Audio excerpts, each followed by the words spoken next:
¿Qué tal esa paella? Muy rica, rica, rica.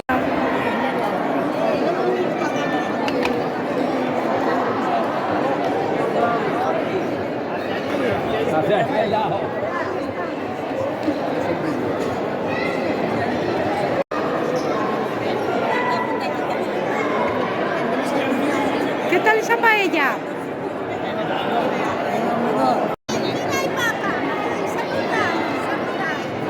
¿Qué tal esa paella? Muy rica, rica, rica. Eso estábamos diciendo, Pepe, que tenían que hacer los La goma. Sí, la goma.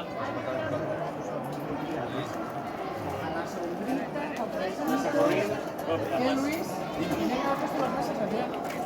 O sea, aunque fuesen solo las nuestras. Las nuestras no teníamos fácil, las teníamos que están las últimas. Hombre, claro. ¿Ya habéis terminado de comer? ¿Qué tal la paella? Vale. Muy bien.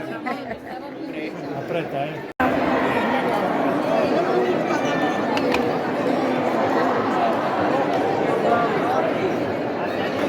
Hacia aquel lado.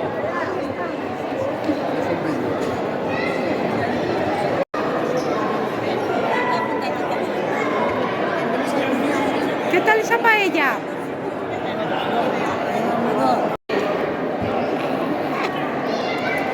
Hola, hola. Hola. ¿Qué tal está la paella? Muy buena. Está buena la paella.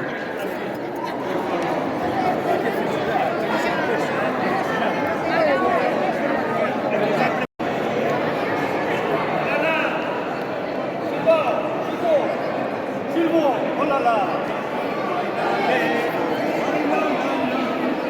Hola.